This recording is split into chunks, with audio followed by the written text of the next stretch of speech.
রান্নাবাটির পক্ষ থেকে সকল দর্শক বন্ধুদের স্বাগত জানিয়ে শুরু করছি আজকের রেসিপি কাসুন্দি আলুর দম। যদি রেসিপিটি আপনাদের ভালো লেগে থাকে তাহলে অবশ্যই রান্নাবাটি চ্যানেলটিকে সাবস্ক্রাইব করে লাইক শেয়ার কমেন্টের মাধ্যমে আমাদের পাশে থাকুন। প্রথমেই এখানে আলুগুলো দিয়ে দিচ্ছি তেলে ভাজার জন্য। এখানে আমি প্রত্যেকটা আলুই 1 বাই 1 করে কেটে নিয়েছি মাঝ বরাবর। আলুগুলো ভাজতে ভাজতে এর মধ্যেই দিয়ে দিচ্ছি সামান্য একটু হলুদ আর সামান্য একটু নুন। এতে আলুর খুব সুন্দর একটা রং আসবে আর আলুগুলো ভাজতে ভাজতেই বেশ অনেকটা নরম হয়ে আসবে নুন দেওয়ার জন্য। এবার আলুগুলো মিডিয়াম টু লো ফ্লেমে বেশ খানিকক্ষণ ভেজে নেব, যতক্ষণ পর্যন্ত না আলুতে বেশ একটা লালচে রং আসছে। যেহেতু আলুগুলো একটু বড় বড় করে কাটা, সেই জন্য আলুগুলো কিন্তু ভাজতে ভাজতেই প্রায় অর্ধেক রান্না করে নিতে হবে, আর বাদবাকি অর্ধেকটা পরে যখন গ্রেভির সাথে সেদ্ধ করব তখন তৈরি হবে। যাই হোক, আলুগুলো কিন্তু দেখুন লালচে রং চলে এসছে। এবার আস্তে আস্তে এই আলুগুলোকে তুলে নেব। আলুগুলো তুলে একটা আলাদা পাত্রে এখন রেখে নিচ্ছি। এই রান্নাটা কিন্তু খুবই চটপট হয়ে যায় আর খেতেও অসাধারণ লাগে।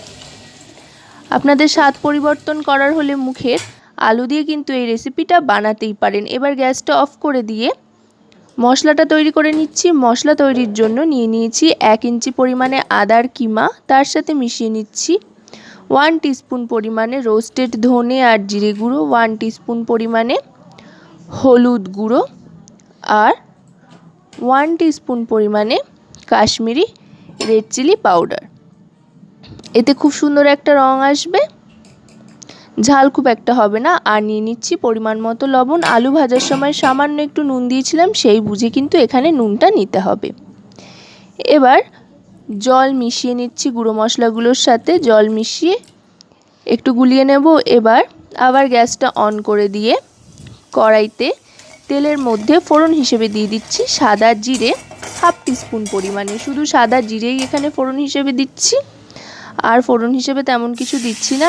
এবার আদা আর গুঁড়ো মশলা দিয়ে বানিয়ে রাখার যে মিশ্রণটা ছিল সেটা দিয়ে দিলাম। এবার ভালো করে কিন্তু মশলাটা কষিয়ে নিতে হবে। গ্যাসের ফ্লেমটা মিডিয়াম টু লোতে রেখে মশলাটা ফুটতে আরম্ভ করলে ভেজে রাখা আলুর টুকরোগুলো দিয়ে দেব।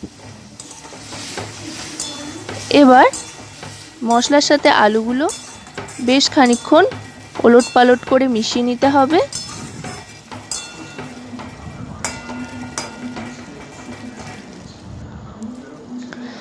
মিশিয়ে নেওয়ার পর এবার মশলার থালা ধোয়া জলটা একটু দিয়ে দিলাম। এতে কিন্তু রান্নার স্বাদ অনেক গুণ বেড়ে যায়। এবার ঢাকনা চাপা দিয়ে দেবো একদম লো ফ্লেম করে দিয়ে গ্যাসটাকে, সেদ্ধ হওয়ার জন্য। মিনিট 5 মতো অপেক্ষা করে ঢাকনাটা আবার সরিয়ে নিলাম। দেখুন মশলা কিন্তু অনেকটাই কষে এসছে আর আলুগুলো খুব সুন্দর সেদ্ধ হয়ে গিয়েছে। মশলায় কিন্তু রং চলে এসছে আর আলুগুলো কিন্তু 90% ডান। দেখুন কত সুন্দর সেদ্ধ হয়ে গিয়েছে। এবার আরও খানিকক্ষণ কষিয়ে নেওয়ার পর এর মধ্যে কয়েকটা চেরা কাঁচা লঙ্কা দিয়ে দিচ্ছি।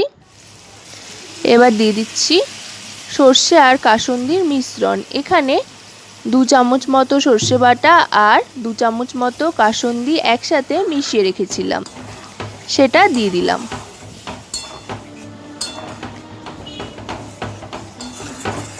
সর্ষে আর কাসুন্দির মিশ্রণটা দিয়ে দেওয়ার পর সেই বাটি ধোয়া সামান্য একটু জল দিয়ে দিলাম। জল দিয়ে গ্যাসের ফ্লেমটা মিডিয়ামে করে দিয়ে গ্রেভিটাকে ফুটতে দিয়ে পরিমাণ মতো একটু চিনি দিয়ে দিচ্ছি। বেশ মিষ্টি মিষ্টি একটা ব্যাপার আসবে, যেহেতু সম্পূর্ণ নিরামিষভাবে তৈরি হচ্ছে রান্নাটা, পেঁয়াজ রসুন ছাড়া, সেই জন্য।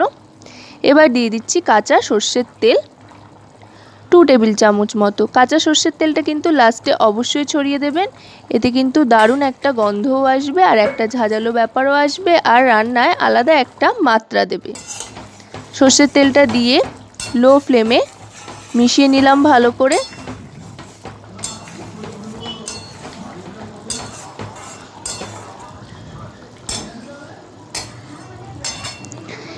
এবার এটাকে 1 থেকে 1.5 মিনিট পর্যন্ত স্ট্যান্ডিং টাইমে রেখে আমি সার্ভ করে দিচ্ছি। নিরামিষি দিনে ভাত কিংবা রুটি পরোটা যে কোনো কিছুর সাথে সাইড ডিশ হিসেবে কিন্তু এটা আপনারা সার্ভ করতেই পারেন। তো আজকের এই রেসিপিটি আপনাদের কেমন লাগলো সেটা কিন্তু অবশ্যই আমাকে জানাতে ভুলবেন না।